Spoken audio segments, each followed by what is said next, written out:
Je m'appelle Marie-Antoinette Micheli, je vis à Genève, j'ai 39 ans, j'ai trois enfants âgés de 6, 5 et 3 ans. Je suis mariée, évidemment.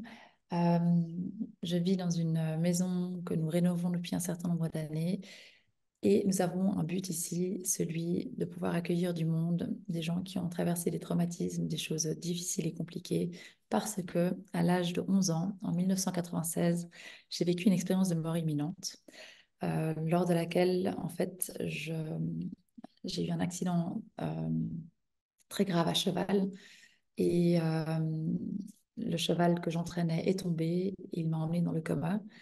Et ce qui est assez fou, c'est que j'ai été avertie la veille. Une voix m'a parlé en plein milieu de la journée et m'a posé la question si j'étais prête à ce que ma vie, elle change. Et j'étais très spirituelle, si je peux dire, à l'époque déjà. J'étais aussi très proche de la nature. Je passais mon temps à la campagne, dans les jardins, à monter sur des arbres, grimper des arbres, jouer au foot, puis à monter à cheval, jouer dehors, jouer en plein air. Et j'avais un lien avec la nature assez clair. Et cette voix qui m'annonce mon accident, eh bien, je l'ai accueillie avec bienveillance et je me suis dit, c'est qu'il y a quelque chose de spécial que je dois vivre dans ma vie. Alors, je lui ai fait entièrement confiance et je lui ai remis ma vie entre ses mains parce qu'au moment où je m'apprêtais voilà, à monter un jeune poney qui ne savait pas encore très bien sauter, parce que je faisais du jumping à l'époque déjà, j'étais une bonne cavalière, eh bien, dans le parcours d'entraînement, eh bien, la ponette a perdu l'équilibre après avoir sauté un obstacle. Elle atterrit sur le mauvais pied et on partait à gauche alors qu'elle était, elle, partie pour partir à droite. Et elle s'est encoublée et elle est tombée en m'emmenant avec elle. Ce qui fait que par le coup, j'ai eu vraiment la caméra qui est tombée et mon corps a immédiatement quitté, mon âme a quitté mon corps vraiment sur le moment du choc. Et j'ai fait une expérience de mort imminente qui a duré 2 semaines, les 2 semaines durant lesquelles j'étais aux soins intensifs, héliportée, intubée, toutes mes fonctions vitales avaient dû être prises en charge. Et, euh, et c'était vraiment un voyage très initiatique, si on peut dire, que j'ai pu vivre à l'âge de 11 ans, parce que j'en garde un souvenir très, très, très intact, durant lequel, en fait, j'ai vraiment eu cette chance de pouvoir sortir de notre dimension pour être en lien avec d'autres dimensions, d'autres systèmes solaires, d'autres galaxies, parce que je pouvais me déplacer, je ne sais pas si c'est la vitesse de la lumière, mais en tout cas, je voyageais d'un éclair d'un endroit à l'autre. Et, je me rattachais à mon corps dans le sens où je revenais régulièrement lui faire des visites euh, à mon lit d'hôpital où je me voyais intubée, je voyais mes grands-parents qui étaient venus récupérer mes sœurs. C'était le début des vacances, ma mère avait besoin de mettre à charge ses autres enfants à quelqu'un parce qu'elle était autour de moi, au chevet de mon lit 24 heures sur 24. Et, euh, et je vois ma grand-mère qui tombe dans les pommes, le moment où elle me voit. Enfin, je suis vraiment consciente de ce qui se passe sur Terre, mais en même temps, j'entreprends ce magnifique voyage dans d'autres dimensions où je suis en contact avec plein d'autres êtres lumineux. Vraiment, on est dans une dimension de lumière, dans une dimension énergétique où chaque être, chaque âme se reconnaît, il y a vraiment une grande dignité les uns envers les autres. Et, euh, et je me sens vraiment happée parce que j'ai un rendez-vous important qui m'attend dans cette dimension et je m'y prépare. Mais avant d'y aller, je rencontre mes enfants et je leur parle. Ils sont adultes, ils sont pas des enfants. En fait, c'est comme si la vieillesse n'existait pas. Il y a pas d'âge. Tout le monde est dans un espèce de pot où il n'y a pas de langage distinct non plus. C'est très universel. Et je les ai rencontrés à l'état d'âme, évidemment. Je les ai pas vus dans leur état physique d'aujourd'hui, donc je peux pas dire s'ils ressemblent aujourd'hui à ce que j'ai vu là-bas. Mais par contre, ce qui est intéressant, c'est que je parlais pas mal quand j'étais dans la phase d'éveil de mon coma. Et ma mère, qui était à mon chevet jour et nuit, elle, euh, elle, elle entendait évidemment tout ce que je lui disais. Et pendant que, pendant que j'étais en lien avec ce que j'appelais ma mère universelle, ma mère devenait inquiète parce qu'elle me disait, mais non, non, non, c'est moi ta mère, c'est moi qui t'ai mise au monde, c'est moi ta mère. Et, euh, et je lui témoignais, donc ça je ne le sais que parce qu'elle me l'a dit, je lui témoignais que j'étais auprès de ma mère universelle et que j'y étais extrêmement bien et que je ne voulais pas la quitter. Donc, ma mère, vous pouvez imaginer, s'est mise dans tous ces états et a essayé de m'expliquer que c'était elle, ma vraie mère, c'est elle qui m'a mise au monde et qu'il fallait que je revienne auprès d'elle. Donc c'est vraiment une renaissance, une deuxième naissance pour moi sur Terre. Et quand je lui faisais mes petits, voilà, ces mots pas très clairs que j'exprimais en étant encore connectée dans l'au-delà, j'ai mentionné les noms de mes enfants parce que je lui ai dit que j'étais auprès de mes enfants. Donc là aussi, elle s'est dit, mais c'est fou, si elle est auprès de ses enfants, bah, il faut bien qu'elle revienne pour les mettre au monde. Et donc, euh, et donc j'ai mentionné les noms de mes enfants et qui avaient l'air d'un truc un petit peu très céleste. Ouais, elle les a pas, mais elle les a captés quand même. Et ma grande sœur, les a entendus aussi. Bon, elle a entendu le témoignage de ma mère, ou peut-être j'en parlais encore quelques semaines plus tard de retour à la maison, je ne sais pas exactement. Mais il paraît que c'est les noms que j'ai donnés à mes enfants. Mais ma sœur m'en a témoigné que, voilà, il n'y a pas très très longtemps, mes trois enfants étant déjà en vie, étant déjà 6 5 et 3 ans. Mes enfants s'appellent Horace, Océane et Oriane. Alors, c'est peut-être des mots un peu pas très courants. En tout cas, Horace, c'est le nom de mon beau-père, et c'est pour ça que ça faisait du sens pour nous de lui donner ce nom. Un poète, voilà, qui était connu dans son temps, et Carpe diem, en fait, c'est ça, c'est ça la chose qui le caractérise le mieux, la vie, cueillir la vie au jour le jour. Notre fille qui s'appelle Océane, eh bien, nous lui avons donné le nom de cette belle planète. C'était une évidence pour nous. C'est peut-être aussi avoir une consonante un peu, voilà, le- comment dirais-je, le corps, l'esprit, non, comment dirais-je, le, le- voilà, le père, le corps. Et notre troisième enfant qui s'appelle Oriane s'est référé à Orion, à cette constellation que je regardais dans le ciel très intensément pendant mes années suite à mon accident. Je passais beaucoup de temps à observer le ciel dans notre jardin, en faisant un feu dans le jardin. Et donc, très, très passionnée par cette vie dans ces autres galaxies. Et bien, notre fille a eu le nom d'Oriane. Et, euh, et je pense, en fait, avoir rencontré mes enfants dans un autre système seul, dans une autre, voilà, dans une autre galaxie. Et comment est-ce que j'ai fait pour les reconnaître? Parce que c'était juste évident. Tout comme les autres âmes que je croisais, que je rencontrais, eh bien, mes ancêtres, hein, ils sont tous morts avant moi, ils étaient là. Et, euh, et, euh, et ce qui est fou, c'est qu'en fait, j'étais en lien, vu que je voyais mes enfants, ben, je voyais l'avenir. Et j'étais en lien avec l'avenir. Ce qui était très curieux, c'est que le moment où j'ai quitté mon corps et la matière, j'ai vraiment pris cette conscience qu'en dehors de la matière, le temps n'existe pas. Donc, ça, c'était une composante intéressante parce que le passé, le présent, l'avenir, eh ben, ils baignaient tout en un. Exactement. Voilà, mon coma a duré 2 semaines, mais là-bas, j'y étais pas 2 semaines. Là-bas, j'y ai passé une éternité. Enfin, je ne sais pas exactement combien de temps j'y étais, mais autant que j'étais en lien avec mes vies passées, autant que j'étais en lien avec mes vies futures. Alors, je dis mes vies futures et mes vies passées, je pense que je parle de l'ADN. Je pense que je parle de tous mes ancêtres qui étaient là avant moi. C'est comme s'ils étaient en lien avec moi et toute ma descendance, donc les enfants de mes enfants, mes arrière-petits-enfants, etc., etc., bah, ils y sont aussi déjà. Donc, c'est pour ça que je dis que cette condensation est en fait pas linéaire. Elle est, c'est vraiment cette conscience de la non-existence du temps.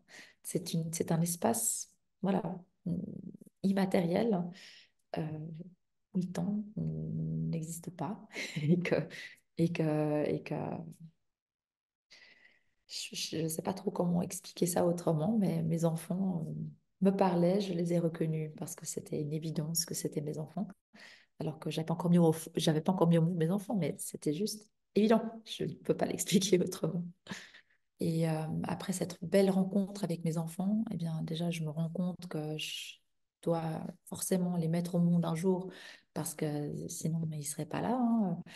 Et donc je vais rencontrer celui que j'appelle le créateur. Je vous parle de tout ça parce qu'en fait, j'en ai témoigné dans ma biographie, mon autobiographie La force du vivant, que j'ai publiée l'année dernière et qui est disponible en ligne ou dans les librairies. En tout cas, cette rencontre que je dis avec mon créateur a quelque chose de très très spécial parce que je dois prendre une décision là-bas. Déjà je suis émerveillée parce que,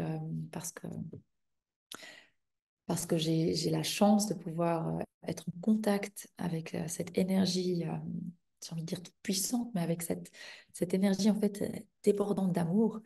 Et, euh, et voilà, je me situe sur un gratte-ciel et je peux vraiment voir comment, à travers tous les éléments, cette énergie prend forme devant moi et me parle et m'adresse la parole et me dit est-ce que tu veux prendre est-ce que tu veux prendre ce témoignage sur toi et le ramener à ton espace et je sais que c'est très important et que c'est très sérieux. Enfin, c'est c'est un c'est un chemin que je dois faire parce que il faut d'abord que je retrouve le contact avec ma vie humaine avant de pouvoir un jour témoigner de ce dont j'ai à témoigner.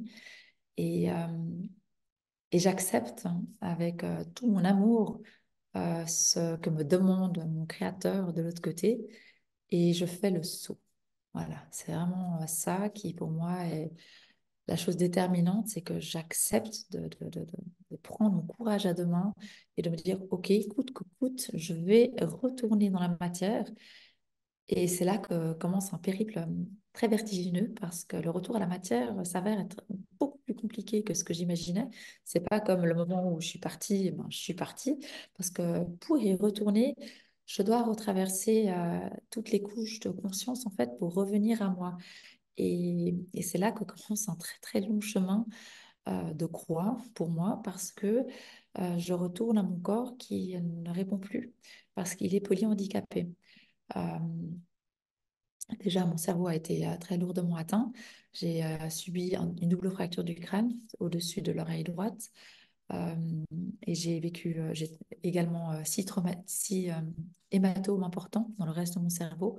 Donc, j'ai beaucoup de centres qui ne fonctionnent plus, dont notamment une hémiplégie complète. Je ne peux plus bouger mon bras gauche et ma jambe gauche.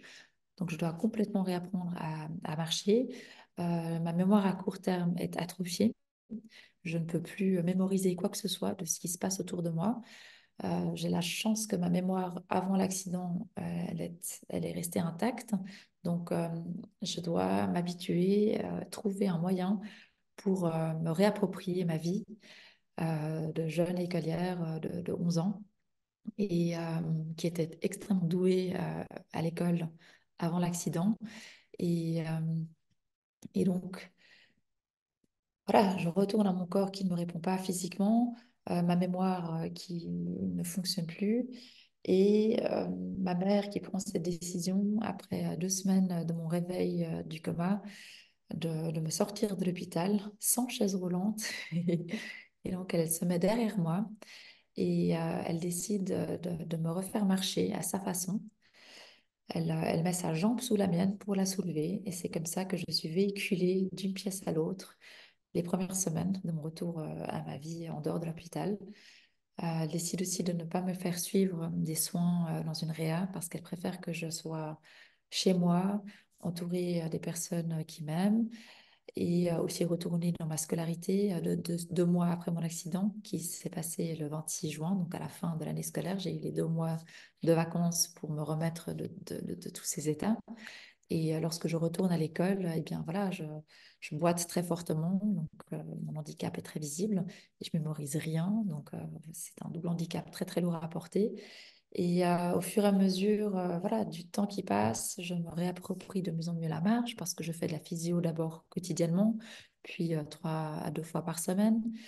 Ma mémoire que j'entraîne quotidiennement à force de volonté de toujours relire les phrases, relire les mêmes pages, je mémorise petit à petit mieux.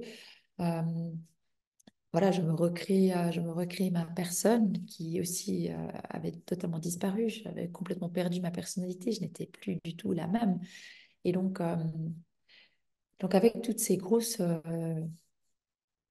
comment dire, difficultés, ce gros handicap, eh bien, j'ai continué à persévérer mes années scolaires, que j'ai réussi année après année. Et j'arrive à terminer mon bac, ma maturité à l'âge de 18 ans.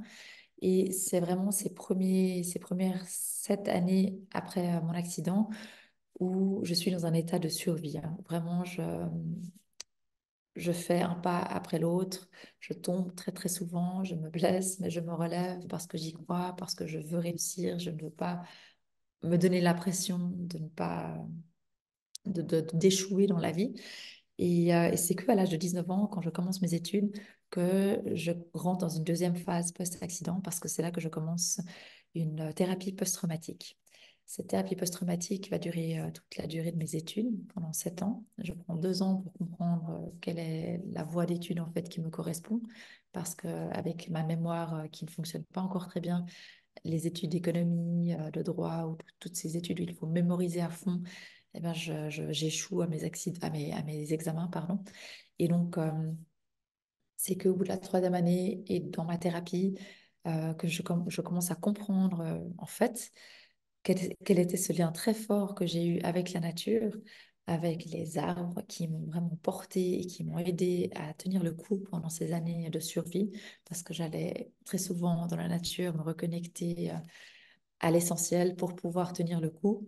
Je me baladais dans la forêt, je me connectais aussi aux rochers, et puis à toute cette énergie omniprésente dans la nature pour pouvoir me remettre de ce gros choc.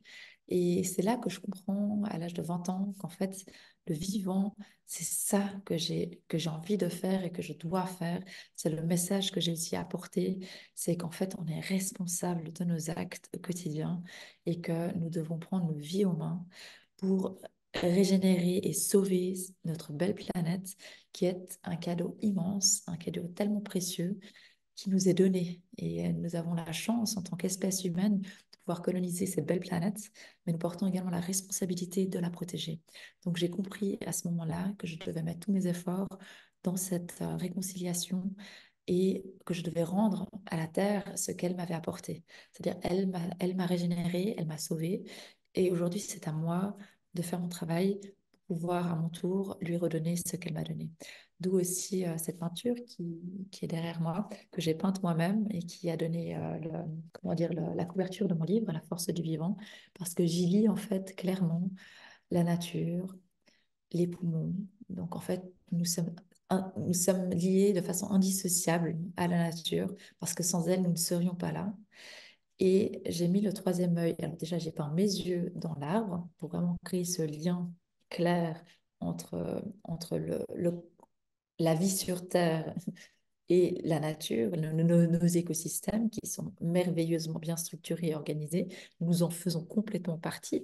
Rien qu'à voir notre corps, nous sommes un écosystème en lui-même qui parle par lui-même du côté absolument magique et merveilleux que c'est d'être en vie. J'ai vraiment cette conscience absolue.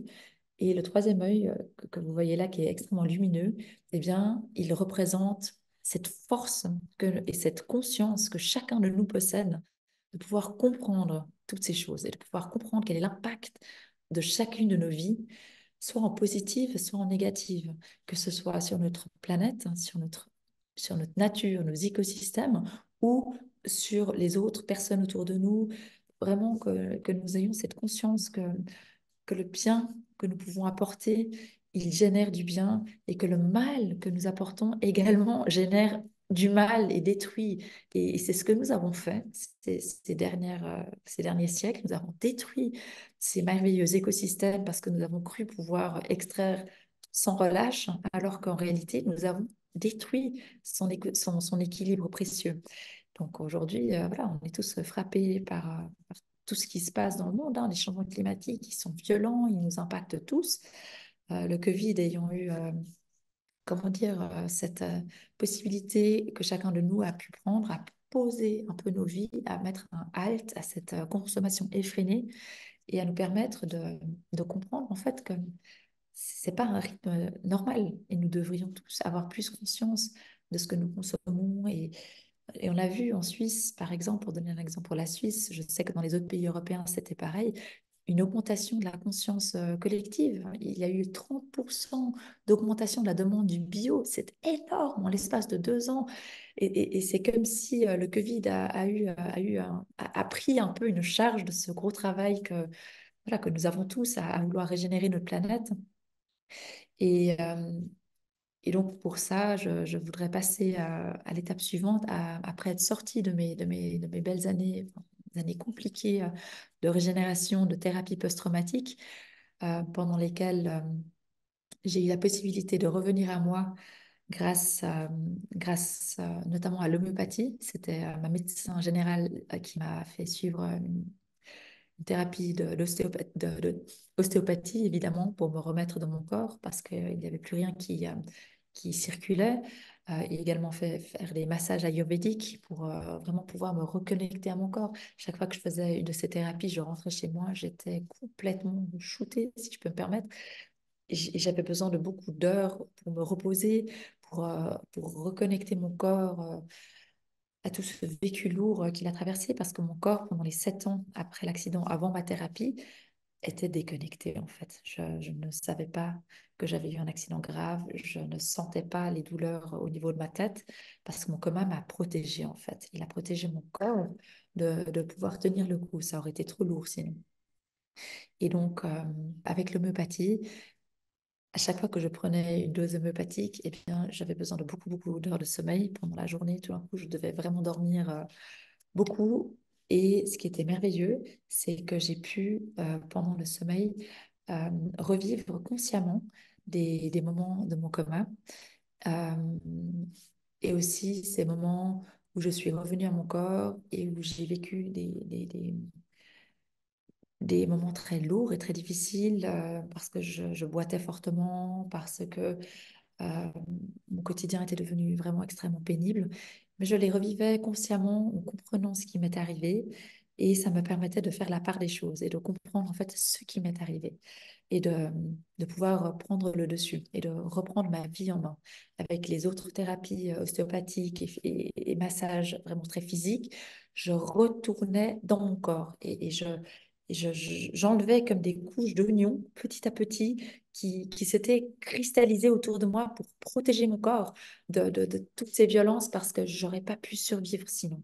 Et petit à petit, je reprenais contact avec mon être et je prenais, comment dire, je prenais vraiment soin de cet enfant qui avait été très blessé physiquement, moralement. Psychologiquement à tous les niveaux je guérissais vraiment couche après couche en profondeur et je me reconnectais à mon essence profonde et, et je suis très étonnée de constater, alors pendant toutes ces années, je constatais que beaucoup de gens étaient un peu dans le même état que moi alors qu'ils n'avaient pas vraiment vécu un traumatisme et je me demandais mais comment c'est possible que le monde soit traumatisé comme ça alors que alors qu'à la base, les gens n'ont pas quitté leur corps, ils n'ont pas eu des impacts comme ça. Et je pense qu'il y a un gros travail de nettoyage et de prise de conscience qui est nécessaire parce qu'on a tous besoin de nous reconnecter à l'essentiel et de comprendre que si nous ne prenons pas soin de nous, en fait, la, la Terre, la précieuse planète que nous habitons ne peut pas aller mieux. Donc c'est en comprenant que nous devons être conscients de la santé individuelle. C'est comme ça que nous allons comprendre que la santé collective est essentielle et que la santé de toute la planète est essentielle pour la survie de toutes les espèces sur Terre, y compris la nôtre. Donc, ça, c'est mon métier. Voilà, après avoir terminé mes études en, en géosciences, sciences politiques et sciences de l'environnement et avoir fait mon master en durabilité et à changements globaux, je me suis spécialisée à devenir lobbyiste pour convaincre les politiques, notamment, mais aussi la société civile, de l'importance que nous avons à avoir une consommation responsable. Et c'est là que je me suis intéressée à ce qui se passe dans nos campagnes, en fait, à la campagne en général. Comment est-ce que l'agroalimentaire est produit? Et c'est là que j'ai compris qu'avec la mort des abeilles, c'était vraiment le point de départ. C'était un élément vraiment comment dire, la pointe de l'iceberg. Pourquoi toutes ces colonies d'abeilles meurent partout dans le monde? Qu'est-ce qu'on leur fait? Qu'est-ce qu'on leur inflige? Et c'est là que je suis venue à comprendre tout l'impact qu'a la production agroalimentaire quotidienne, conventionnelle, comme nous l'appelons encore au jour d'aujourd'hui, parce qu'elle utilise des pesticides massivement pour enlever les ravageurs qui détruisent les récoltes. Mais qu'est-ce qui se passe en fait? C'est que ce sont des pesticides systémiques, ce sont des semences enrobées que nous utilisons dans le monde entier à plus de 90%, c'est encore plus de 95% pour produire notre nourriture alimentaire, notre nourriture pardon, quotidienne. Et qu'est-ce qui se passe? Ces graines, c'est de ça que poussent toutes les plantes qui nous nourrissent. Et dans chaque cellule de ces plantes se trouve ce pesticide qui vient anéantir tout le vivant, qui est vraiment venu détruire tout ce qui vit et qui est essentiel à la vie dans nos écosystèmes. Donc, toutes les eaux sont polluées, toutes nos terres sont mortes, toutes nos terres, les sols sont morts. Et voilà, c'est de là qu'est née vraiment ma conscience de régénérer notre planète en passant à travers la nourriture, l'alimentation, sensibiliser les gens aussi à l'impact que ça a sur notre santé de consommer ce genre de produits. Et je fais ce travail au niveau européen. Il y a plus d'une dizaine d'années que j'avais commencé cela et ça a eu un impact parce que les politiques se sont réveillées. Le Covid a mis encore une couche supplémentaire et maintenant, voilà, avec toutes les COP, on sait, on veut atteindre des objectifs et pour les atteindre, eh bien, il faut vraiment que la conscience collective participe, que chacun comprenne que l'individu, à l'échelle individuelle, nous devons avoir un impact.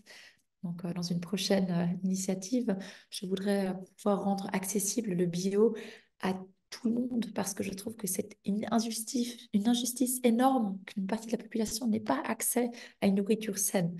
Donc ça, c'est vraiment un prochain objectif que j'ai et que je voudrais lancer au niveau suisse, c'est de pouvoir rendre accessible la nourriture saine à tout le monde et que ça devienne le nouveau conventionnel.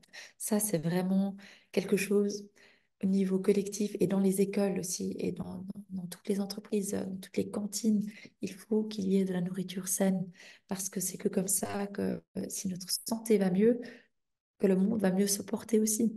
Et donc ça, c'est pour venir à cette troisième phase. La première qui était la survie, la deuxième, la thérapie, et la troisième, ma lutte pour le vivant.